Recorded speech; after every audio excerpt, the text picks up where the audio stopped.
Hi guys, Jack here from All Blood and Sweat. I sound ill because I am ill. I have been ill, something going around at the moment. I'm a little bit delayed. I wanted to do this like 4 days ago, but hey ho.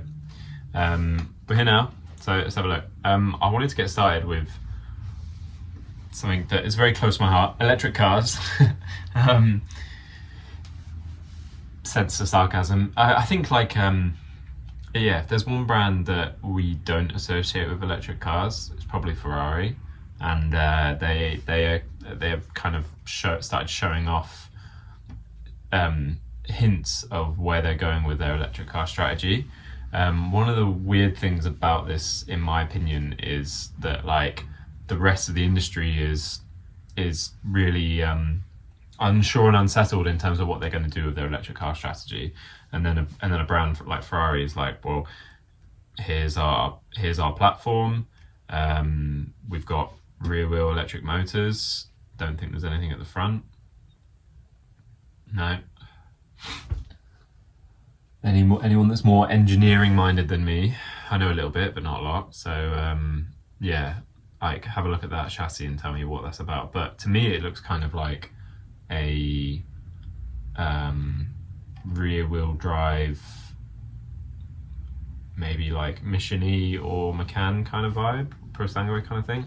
I don't really know what size it is. So the only thing they've really shown is this platform, and then there's like a camouflaged car out there in the wild.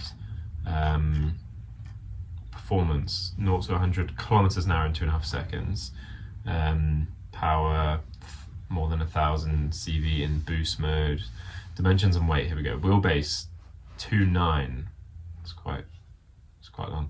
Weight circa 2,300 kilos to 2.5 tons just on the chassis. Weight distribution 47% front, 53% rear. Okay, power at the front axle 210 kilowatts, and then rear axle 620 kilowatts. So yeah, it's like, okay, so there is a little bit of drive at the front, probably for like torque vectoring and stuff, but it's a sort of rear wheel drive is its focus, is the impression I get. Ferrari Elettrica. Don't know why I struggled to read that so much, probably just the spelling. I thought it was gonna be like some really fancy sort of name for it, but then it's just Elettrica. Yeah, and then this is the spy shots that I saw. This is a little old now. It's like almost a month old. September 28th. So I think the actual electric car is getting released soon. Obviously, the bread van thing is just to cover up what it. It's just to like distract journalists and people like me that are like, oh, I wonder what it is. Yeah, I mean, we've all seen Ferrari's design language, which I'll get into in a minute, going like extremely producty, very like functional and almost Bauhausian as an Italian brand can get. So it's really interesting to see how this is going to be shown in like full form on its electric platform.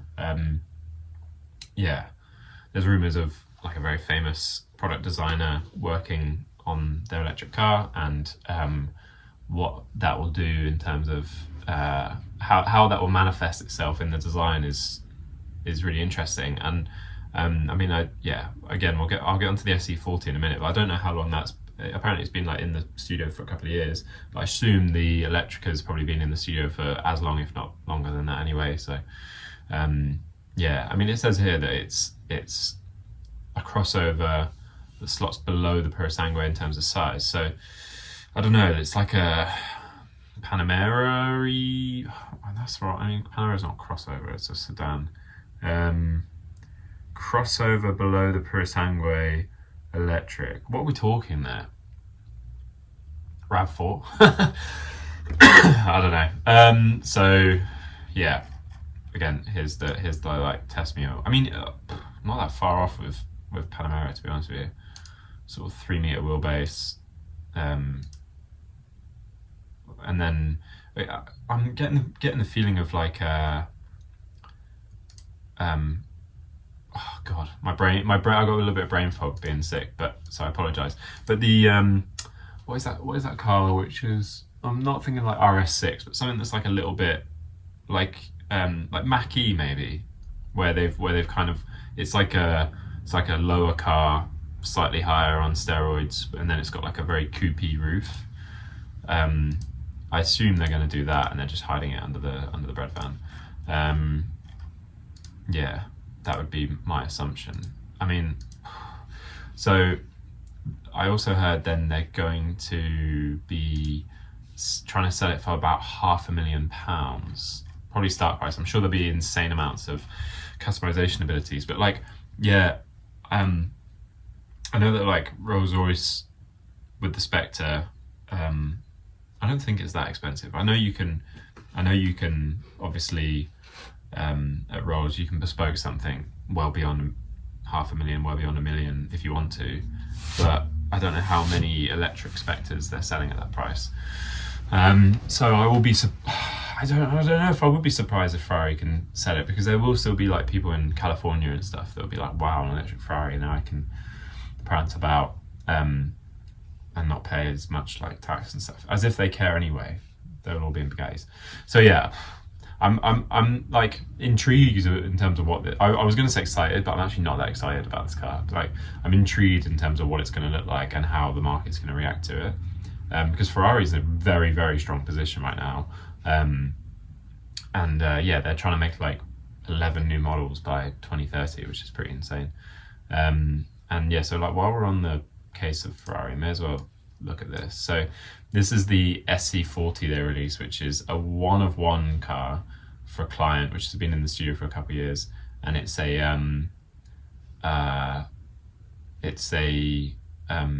meant to be like a nod to the F40. I don't know, I mean, like, to be honest, I love this kind of design. I love it on, I will say I love it on German. I love Bauhausian, producty, techie, sort of stormtrooper helmet type design on, especially on like German cars and stuff, like the Audi Type C, for example, I think just gets like looked better every week and stuff. That kind of approach. Ferrari, for me, like, I think some of the nicest Ferraris are like, in my opinion, like FF and 458, 812. Like they're very techy, but they're still really sculptural, and they've not overdone. They're like kind of, so they've got like sculpture in terms of they've got like sort of fading and twisting surfaces, and I think that this is kind of nodding towards something that is arguably going a little bit too functionally producty for a brand such as Ferrari. Like, for example, I don't think the wheels fit on this car. Like, yeah, they've got the same white-black tonal approach to them, but I think the language of them doesn't suit the car, because they're obviously off of like an SF90 or 296, because this is based on a 296 as well. So yeah, it's kind of, it's tough when you taking a monster as the F40, how famous we all know it to be, and then that's the reality of the one that's like meant to be a nod to it. The green carbon's cool. I almost wish they would start moving, if they're going to do like stuff like green carbon and one-on-one cars, I wish they would like start to push their materiality a little bit, and maybe start doing things like hemp fiber, or like pushing a little bit of like a sustainability with these kind of cars in a way that actually works to enhance the product's unique design sort of selling points and stuff. Like I think just taking carbon and doing it sort of green is like fine, but it's I think if you're doing a one-off car, like, you can push the boat out a little bit, especially with carbon. Like the carbon actually allows you to be a little bit crazier, because you've got the mold, and then you can just, it's like what you put in it. I suppose maybe they want to make sure it's going to work and be safe and tested and stuff. But so yeah, I mean, like, I think what was their other new one they did recently, the 849. I think that 849 Testarossa was probably inspired by this. This was probably in the studio, and then probably liked and appreciated a lot, to the point where they then let me pull up the 849. quickly.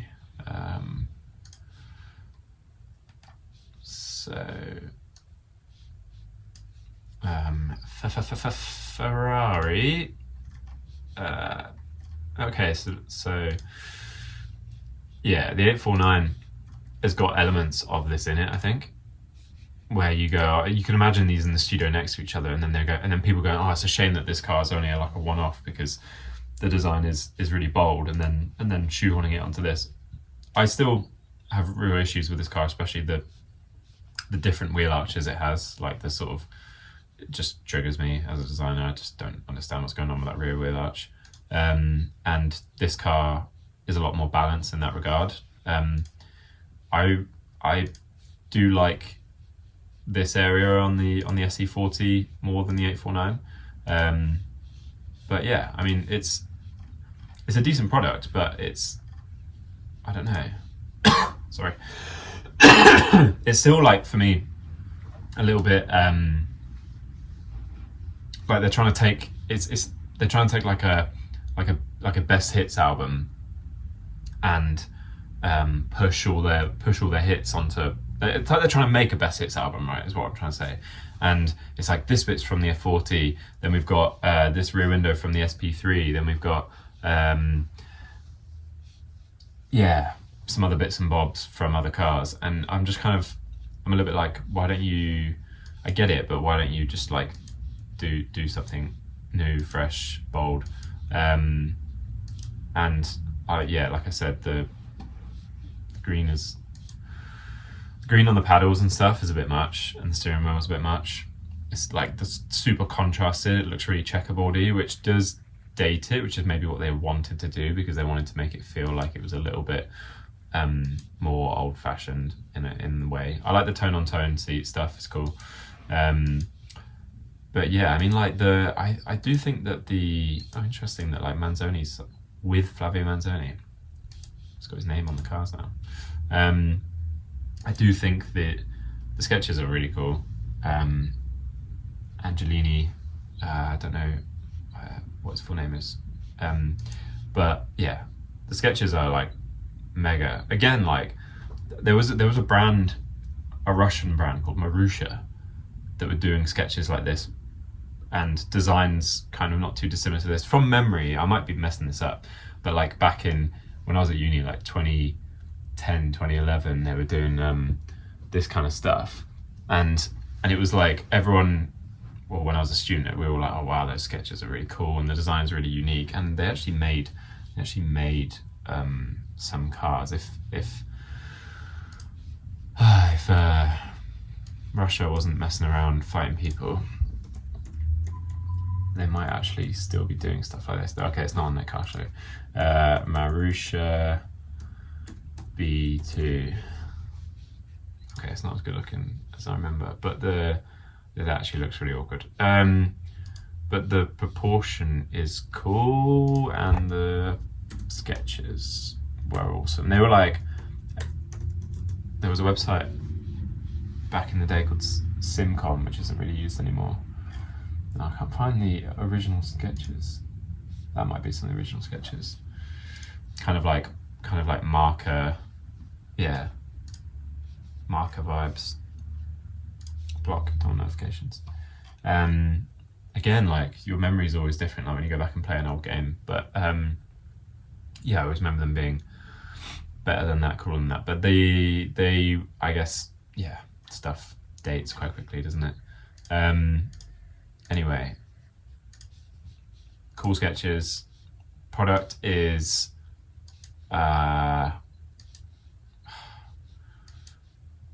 it's cool as a standalone object, in my opinion. Again, obviously this is all my opinion about this stuff. Well, there's Manzoni sketches has the spoiler down. That's interesting. I wonder if it had the spoiler down at one point, because now it has the spoiler up. Didn't notice that before, because it actually, in actual fact, the spoiler's up. Supposed to be a little bit closer to F40, but again, the F40. While we're talking about it, let's just get one up. The F40 is like, I don't know, I've got a model somewhere, really good one. Like the rear end and the spoiler and stuff it's just like a plane on the back. It's literally just, it's like someone just machined off the rear face of the car, which makes it so bold, blocky, and yeah, it's boxy and producty and stuff. Like, we can define it as that, but it's very like 80s, very of the time and stuff. And it's this spoiler is, or this rear end is like obviously got a lot more form because it's more modern day and stuff. But then the spoiler doesn't. What I'm trying to say, which I'm saying really badly, is I like how the whole spoiler rear end of the car looks like it's machined off in one surface, and I almost wish the Ferrari did that in a way that the sort of the spoiler and the rear volumes like all kind of like followed, whether they've got more plan shape to be like in top down view, more plan shape to be more modern and with the time. I wish that the whole thing just kind of like followed that same shape, so it just was like a little bit more architectural in the way that you had like one vertical surface cutting through the rear end of the car. I think could be quite cool. Again, I'm nitpicking Ferraris, so it's like, you know, no one cares at the end of the day. And there was one more thing I think on my Instagram about it. Yeah, Retromotive. A modern F40 idea on a 296 GTB backbone. So it's like kind of also like, yeah, the F40 was what, V12?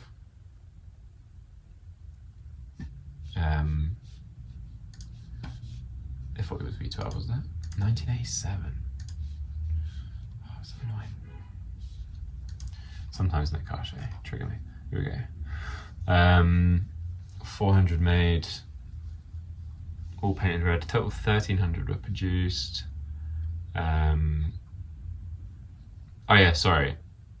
Twin turbocharged V8. So twin turbocharged V8 in the F40, and this one has the turbocharged V6 from the 296. Again, brain fog, and it's tough when you cite a car from history that's so iconic. You open yourself up to a lot of criticism, because then people look at it and be like, yeah, but it's not that.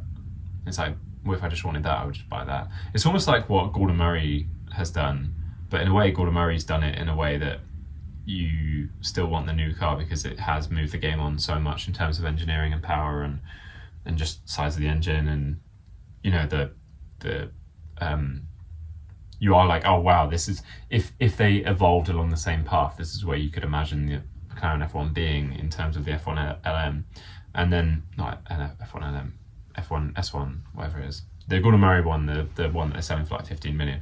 Whereas like, you expect, if they're going to cite the F40, cite it, don't cosplay it, like they've said here on Retromotive. You almost want them to be like, okay, what would the progression of the F40 been? Same thing as what Gordon Murray did. Like, what would the progression have been from the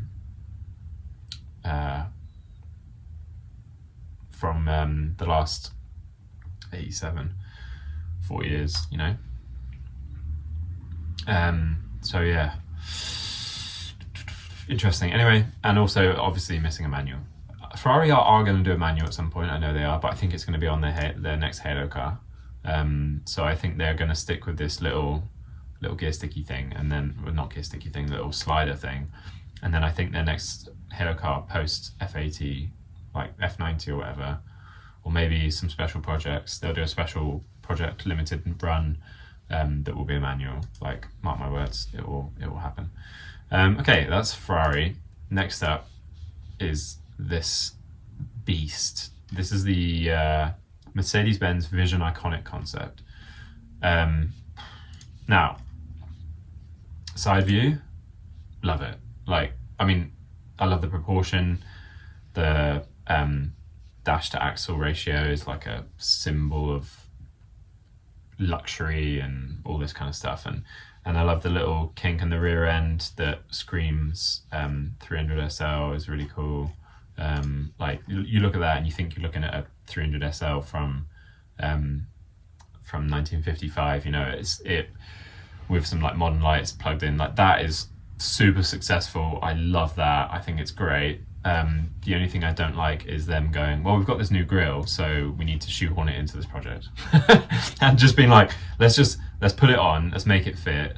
And it's giving kind of like sci-fi car in a movie, like bad guy movie thing, where like a brand has to like the whole thing's designed, and then the brand goes, yeah, but we need this element on it, and it's so dominating in such a way where it's like the whole car is like retro in a way that you've got like the gull-wing rear end, you've got the retro proportions with the dasher axle and this like sort of Cruella de Vil style proportions.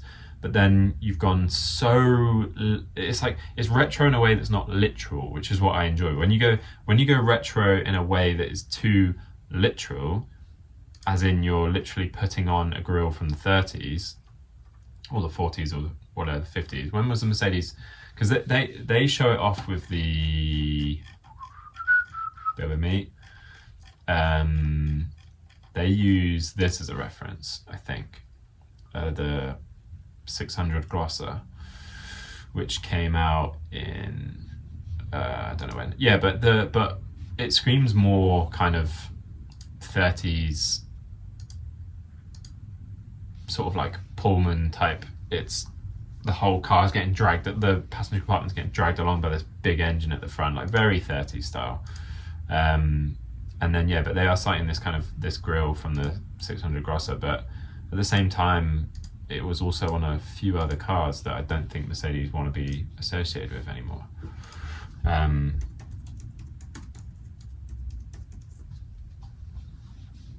For example,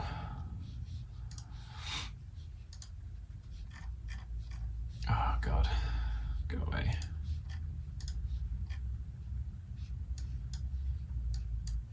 So this is, it's cropped off. Like, this is a certain famous Austrian / German's Mercedes. It's got pretty much the same grille on it.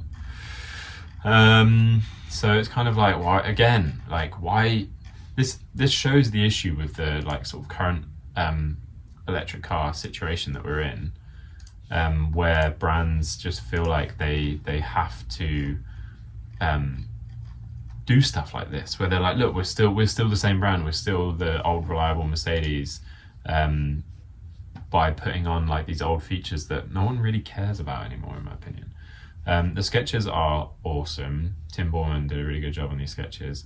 They have a similar feeling to like Lucas Haag's sketches from the EQS concept, God, 8-10 years ago.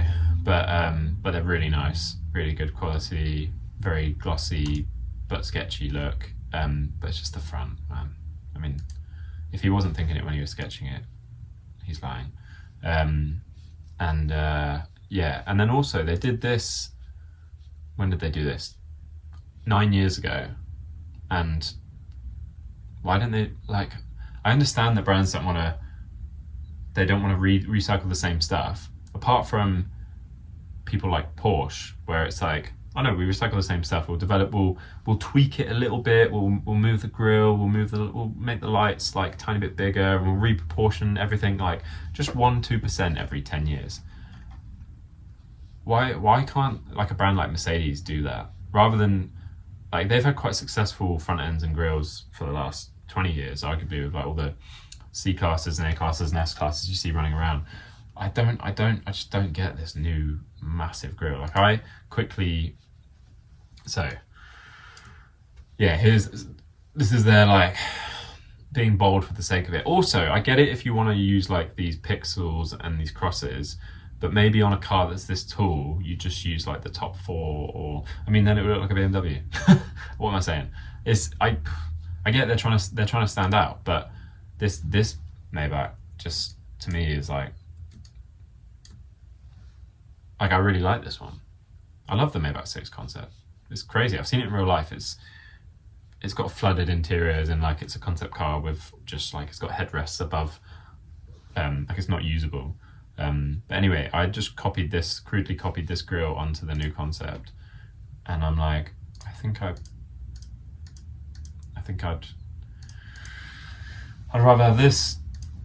It just gives like space for the bottom of the car to breathe.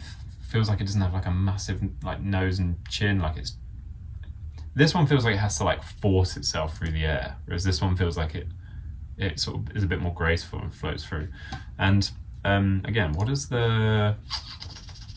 So they're referencing obviously the 300 SL sometimes and stuff, but what does the front of the 300 SL look like? I cannot remember off the top of my head. 300 SL 1955.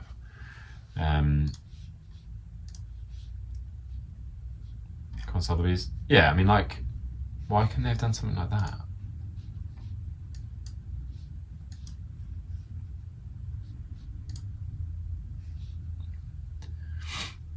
God, that would have been nice. Can I copy you, please? No? Okay. I mean, they copied the rear of it, or they hinted towards the rear of it. Why couldn't they hint towards the front as well? I guess if I had to play devil's advocate to myself, this is actually the position where their grille strategy has been for the last 20 years. So maybe I'm starting to realize why they didn't do that, because they've actually had this like big Mercedes logo and this roughly shaped grille for the last 20 years on all their products. So, okay, maybe I'm barking up the wrong tree. But that being said, it would look better. So it's like even if it's you've been doing it the last 20 years, it would still look better than this. So why don't you just do it, you know? Anyway, who am I to say? Thanks, Net Car Show. Yeah, I mean, look at the back of the Maybach 6. It's so cool. This line comes up, goes all the way around the cabin. Shoulder chrome goes all the way down. It just exudes luxury. Very, very, very, very, very, very, very, very cool. And then they did make one that you could sit in, which I think was in a Drake music video as well. Net Car Show, what's wrong with you, Net Car Show? Yeah, the convertible version, which is like, just imagine if they actually produced this. I mean, you talk about electric cars being worth like £500,000. A Maybach like this, I could really imagine being worth that sort of money. Like Rolls-Royce Spectre competitor, I don't get like why they're not actually sort of trying to do this. And because Maybach was meant to be in the Rolls-Royce sphere, and it arguably was before they were like integrated more into Mercedes, and then everything and then Maybachs were just Mercedes with Maybach badges, you know. When it was a little bit more separate, and you'd have like the Landaules and stuff like that were 300 grand back in 2003 or whatever. They were definitely up there with Rolls-Royces, arguably even before Rolls-Royce was reborn, you know, doing those kind of products. And now they really could punch in the same weight class, in my opinion, if they did something like this. But not this one. It's just not, it's not there for me. It's not there. Anyway, God. I don't mean to be so negative, man. Just this, it's so hard at the moment. Talking about another brand that could actually could punch weight with Rolls-Royce. Century from Toyota. Now, like, I actually love Lexuses. I love Toyotas, especially like Land Cruisers and some of the other, like, the weirder stuff they do, the quirky stuff they do, LFAs, those kind of things. But Century, if you've seen like some of the old Centuries, or if you've seen even some of them, they've got Toyota Crowns. I don't think they've really got modern Centuries, but Crowns are like above Toyotas, below Lexuses, and then you've got Lexuses, and then Century's like, yeah, like I said, it could be a Rolls-Royce competitor. And it was like a sub-brand, and now they are kind of going out of their way to say that it's in a class of its own. Like, it's going to be, originally introduced in 1967, large SUV that debuted in 2023. Oh yeah, okay, so that was the SUV that debuted in 2023, but I don't know if I've actually seen much of it around. Their logo could do with a little bit of a rebrand. What is that, like a phoenix or something? Or crane, I don't know. Daihatsu, I don't even know Daihatsu was owned by Toyota Group. Oh, GR is separate as well. That's interesting. That's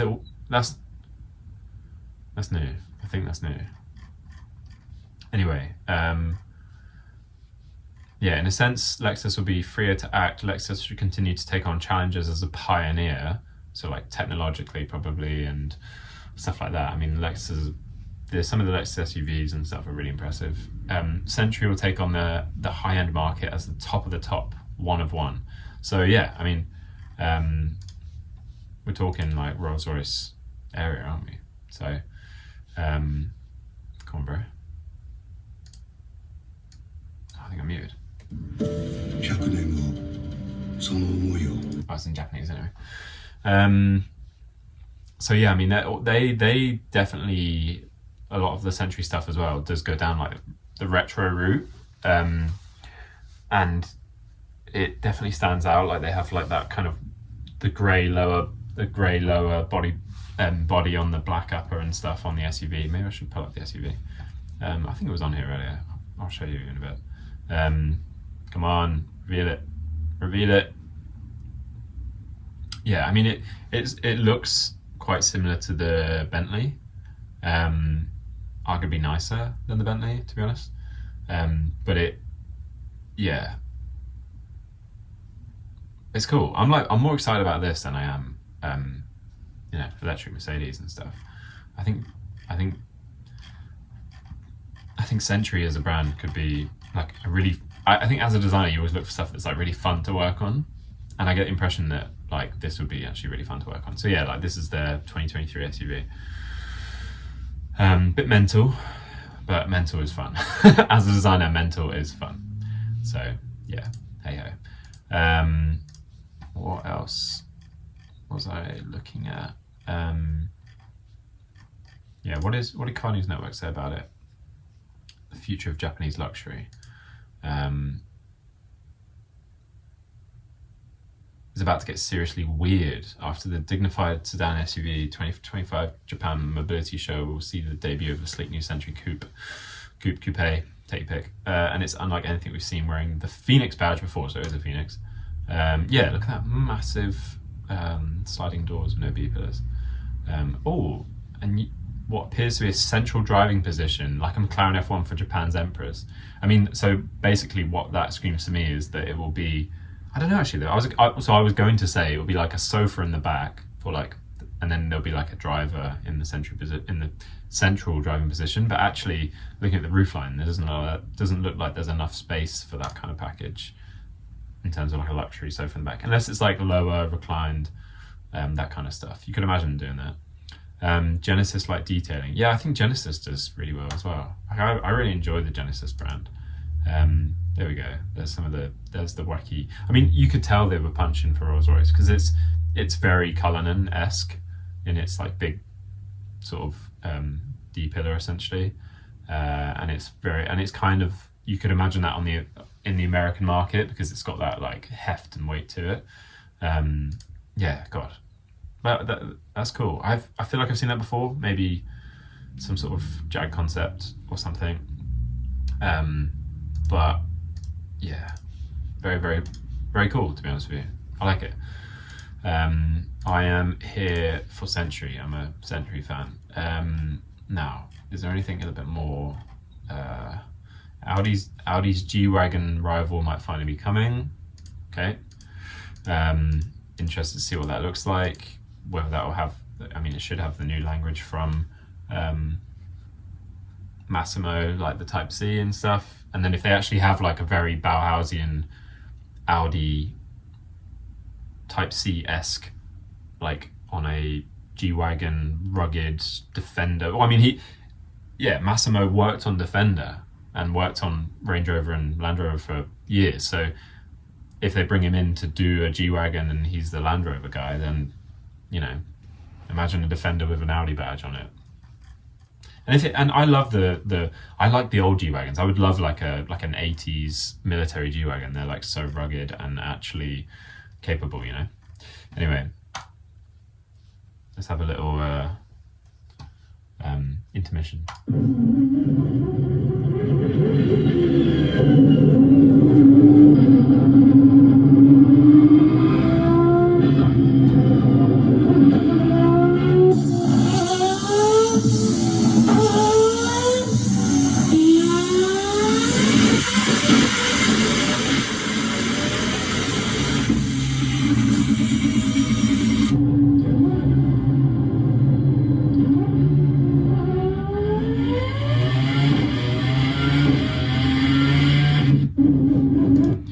this is a 5-rotor supercar. So it's a rotary engine like what you have in like an RX-8, but hopefully it would work. And because like rotary engines are amazing, the amount of power you get for like the size and the weight of them. But the problem is they're not the most reliable. I think it's, if you've never seen like a cross section of a rotary engine, like I'll pull one up.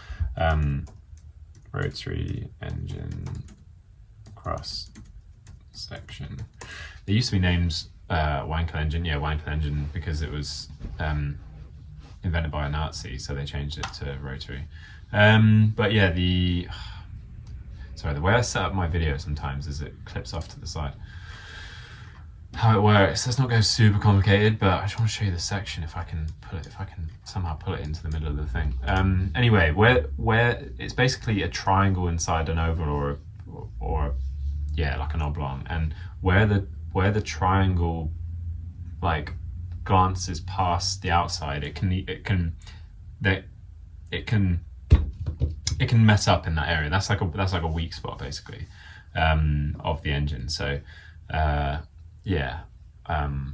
even though it works really well power-wise, it's not the most reliable, and I don't know if they've ever really fixed that. But anyway, like, do you guys know so the Mazda 787B had 4 rotors, so it sounds, which was a Group C car, was it? From like Le Mans Group C car. So yeah, Le Mans winning 787B. So I mean, if you hear, got it. Was it Mazda? Mazda 787B sound, orgasmic sound. The hardest thing just to get started. Man, I don't even get ads on my own videos. Like.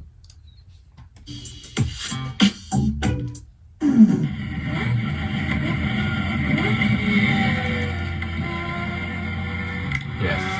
Oh, it's a 4-rotor layout. So this is from Visio Racer. But yeah, like, so this one is 4-rotor 787B, and this is 5-rotor. There you go. Anyway, very cool. Talking last time or the time before of Forza Horizon being in Japan again, and talking about like what might be in it. Look at this. They need, like, Forza, if for some weird reason you listen to this, you need to be making like this level of customization available, because I want to see these things. They are horrible in every sense of the word from a designer's head, but they are amazing because of the culture. Like, if there's one thing I love about this channel or the car world is the culture for me, and it's people's passion. And when you look at stuff like this, you cannot deny the culture, the passion, and the insanity, but it just makes it so special. I mean, God knows who's doing the actual work on these things and what it's like to drive down the motorway, with wings and fins and stuff. But wow, yeah, get that in Forza. Talking about how the Audi is looking better and better. This is from Johnny Lieberman on a drive in Italy. And yeah, actually, while we're on this subject, I am selling my Mark 1 TT like this, so if anyone wants it, get in touch. Like this bad boy. It will go up. It will be a 20 grand car in 10 years. It's not right now, which is annoying, because when you know future value of something, but it's not the reality of what it's worth right now, and you're like, it's annoying. And if I just had like a spare garage to put it in, I would. Hey ho. But yeah, Type C is looking better and better. Now, there is rumours that the new Porsche 718, my favourite brand that I love to love and love to hate. So yeah, they've died a death, and then they've been reborn, like the Phoenix in Harry Potter, where they've gone, and then now there's Porsche saying that basically the Boxster Cayman as we know them are about to get they've had a glorious run of flat sixes, turbo fours, and endless track day bragging rights. They're getting rid of the 4, thank God. And they swore the next 718s would be fully electric. By the way, I don't like the 718 name. They called it like it's a Cayman. The Cayman is a cool name. I love the Cayman. And then they called it 718 to justify giving it a 4-cylinder because they had a 718 in their history that had a 4-cylinder. So they were like, look guys, it's fine, it's in our history and all that stuff. I'm not here for it. I'm here for Cayman, so just call it Cayman. Anyway, they are now saying that they're going to give it a mild hybrid 911 GTS-T hybrid system. So yeah, again, like the best package Porsche has, arguably, the sort of the Cayman mid-engine package is like loads of people that drive lots of Porsches say it's the benchmark, especially like the Cayman GT4 is like the benchmark car. And yeah, then now having a GTS-T hybrid system in it, like if they do this, and then they are still going to have the EV, which will share the platform with the Audi TT, basically. So the Audi TT and the Porsche Boxster Cayman will have, the electric versions will have the same underpinnings. So if you want to know what the new Cayman will look like, let's go back to that Type C photo. The new Boxster Cayman will essentially look like this. If the production Type C is anything like this kind of size, then the Boxster Cayman will also be. And it has a little convertible anyway, so this is like a hard top. The roof's not off on this one, but the roof comes off on that. I know it's a concept, it's not a fun production car, but if it looks anything like this, works anything like that, is the same sort of size and package, plus probably a bumper and some sensors and stuff, then yeah, this is probably what the new Porsche is going to look like. So yeah, very interesting. I mean, I love the proportion of, Cayman GT4, like perfect car, perfect proportion. I still love cars without wings, but I just think, yeah, it is just like the perfect car. That's it, really. That's it. Job done. Car industry finished. I mean, literally, like the pinnacle of the car industry is probably the GT4 Cayman. Yeah, while we're on Porsche as well, RML making this P39, which yeah, I'm gonna go see the RML factory in a couple of weeks and have a look at this car. So I'm really excited for that. And yeah, basically they take a 992 and then give it a full carbon body and turn it into this like GT1 insane product. So I can't wait to have a look at that. 920 horsepower, insane. And I think that's it, to be honest. Yeah, again, I just wanted to look at like, so one thing I think is really important with the car industry is keeping these old skills alive. I think especially with the world of AI and automation and autonomy and these huge factories and these like robot factories and stuff, like where the whole industry is going, I think it's super important for people to learn and maintain these old skills, because we'll always need to repair stuff, we'll always need to make like one-off stuff, and like just look at the way they used to make cars and the way that some people are still making cars today. And I think it's like really important to still understand like having a wood buck that you form every panel to, and then using English wheels and external things to make sure all the panels fit together. And yeah, just, you know, there are still quite a few brands, workshops in the UK and in America and around Europe, and I think this one's in Indonesia. Tuxedo Studio in Bali, Indonesia, that are still doing it the old way. And I think in a world of consumerism and like disposability, and you know, when you look at like the industry in China, where it's like they make electric cars so fast that they make it faster than the market reacts. So if people don't buy them, they just end up brand new cars going into just staying in storage for forever, or being thrown away without ever being used. And that's quite common. And I think that in that consumerism and disposable razors and all this kind of stuff that started in like the 50s, 60s. And I think it's got to a point now where we've swung so far the other way towards disposability, where cars and transport should not be disposable. It's so bad for the environment. It's so bad for all the materials, all the energy that goes into making these products. And then put on top of that the fact that a lot of them are electric, and you literally have brand new electric cars, all the metals, all the materials, all the minerals, all the man hours, the energy that's gone into making that battery, and it sits in a